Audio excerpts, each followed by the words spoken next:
Assalamualaikum warahmatullahi wabarakatuh. Perkenalkan, nama saya Tasya Nova Karisma dengan NPM 250420101357. Pada kesempatan kali ini, saya akan menjelaskan mengenai poster saya yang berjudul Pancasila sebagai Dasar Etika Lingkungan Hidup. Poster ini saya buat karena saya melihat bahwa krisis sampah plastik di Indonesia sudah sangat memperhatikan. Setiap tahun, jutaan ton plastik mencemari laut dan sungai, merusak ekosistem, dan bahkan mengancam kesehatan manusia. Masalah ini semakin parah karena kesadaran generasi muda terhadap lingkungan semakin menurun, terutama akibat gaya hidup instan dan lemahnya pendidikan karakter tentang kepedulian alam.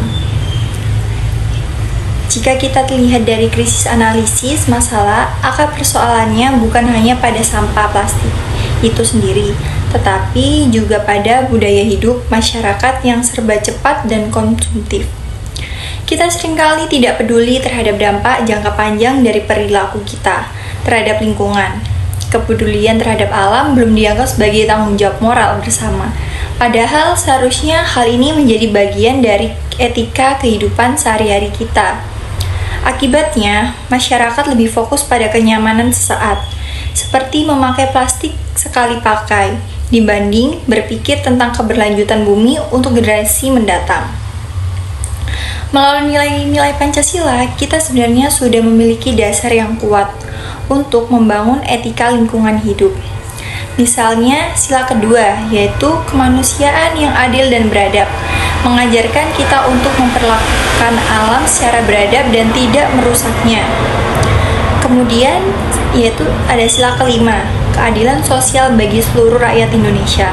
Bisa dimaknai bahwa keadilan bukan hanya untuk manusia hari ini, tetapi juga untuk generasi masa depan yang berhak hidup di lingkungan yang bersih dan sehat.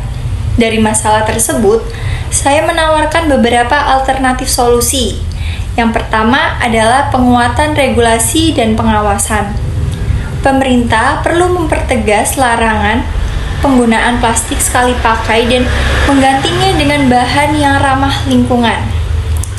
Contohnya bisa kita lihat pada kebijakan no plastik bag yang sudah diterapkan di beberapa kota besar seperti Bandung dan Balikpapan. Kedua, edukasi dan kampanye publik. Kesadaran lingkungan harus ditanamkan sejak dini melalui program sekolah hijau, kegiatan daur ulang, dan kampanye seperti bijak berplastik. Dengan cara ini, nilai cinta lingkungan bisa menjadi bagian dari karakter anak muda Indonesia. Ketiga, inovasi dan ekonomi sirkular. Artinya, kita tidak hanya melihat sampah sebagai limbah, tetapi juga sebagai peluang ekonomi baru. Misalnya, dengan mendaur ulang plastik menjadi produk kerajinan, bahan bangunan, atau barang bernilai jual lainnya. Melalui langkah-langkah tersebut, kita dapat menerapkan nilai-nilai Pancasila secara nyata dalam menjaga lingkungan hidup. Dengan begitu, Pancasila bukan hanya menjadi ideologi dasar negara, tetapi juga menjadi pedoman etika dalam menjaga keseimbangan antara manusia dan alam. Demikian penjelasan dari saya. Semoga melalui poster ini kita semua semakin sadar bahwa menjaga lingkungan adalah bentuk pengamalan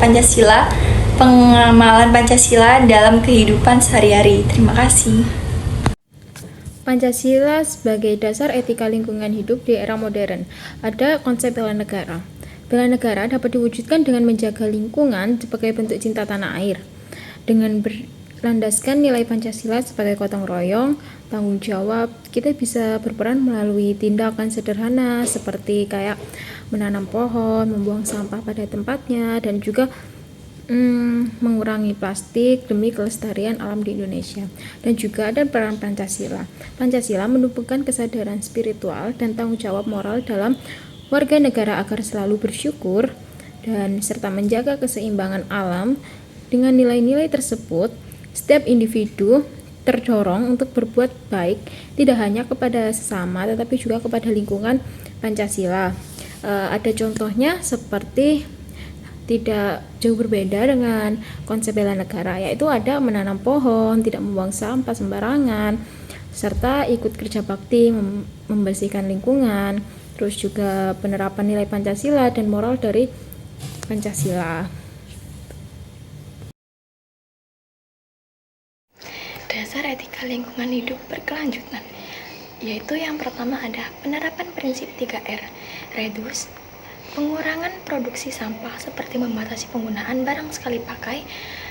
Lalu yang kedua ada reuse, memanfaatkan barang yang masih layak pakai, misalnya penggunaan kantong belanja kain, botol isi ulang, dan lain-lain. Lalu yang ketiga ada recycle, mengolah sampah menjadi bahan baku baru untuk mengurangi limbah yang masuk ke tempat pembuangan sekaligus menghemat sumber daya alam. Lalu yang kedua ada menghormati nilai intrinsik alam. Etika lingkungan menuntut penghormatan terhadap nilai intrinsik alam. Artinya, alam dan seluruh isinya bukanlah objek yang boleh dieksploitasi secara sembarangan. Sampah yang dibuang sembarangan menunjukkan kurangnya penghormatan terhadap lingkungan karena merusak ekosistem dan keanekaragaman hayati. Lalu yang ketiga ada kesadaran akan ketergantungan ekosistem. Manusia merupakan bagian dari ekosistem dan saling bergantung dengan makhluk hidup lain serta lingkungan sekitar.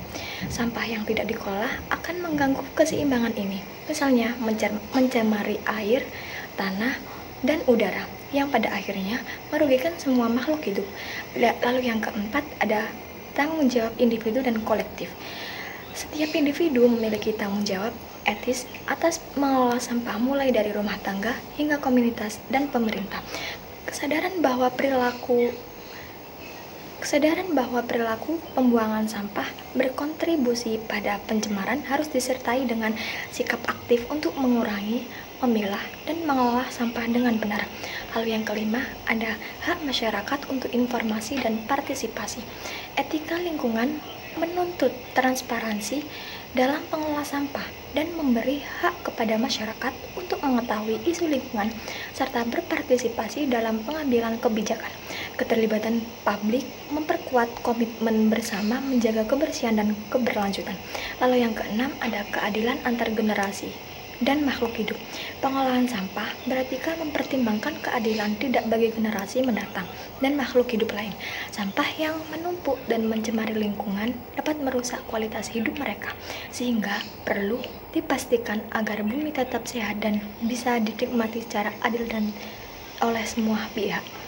Jadi kesimpulannya adalah Pancasila mengajarkan bahwa manusia harus bertanggung jawab menjaga lingkungan termasuk pengolahan sampah agar tidak merusak alam ciptaan Tuhan.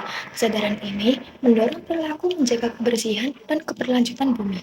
Etika lingkungan ini menekankan keadilan sosial yang memastikan setiap orang berhak hidup di lingkungan sehat dan bersih tanpa ada yang dirugikan akibat sampah. Selain itu, kerjasama dan gotong royong sangat penting untuk mengolah sampah secara efektif, serta partisipasi aktif masyarakat dalam pengambilan keputusan yang menjamin kebijakan pengolahan sampah berjalan adil, transparan, dan berkelanjutan demi kesejahteraan bersama dan masa depan yang lebih baik.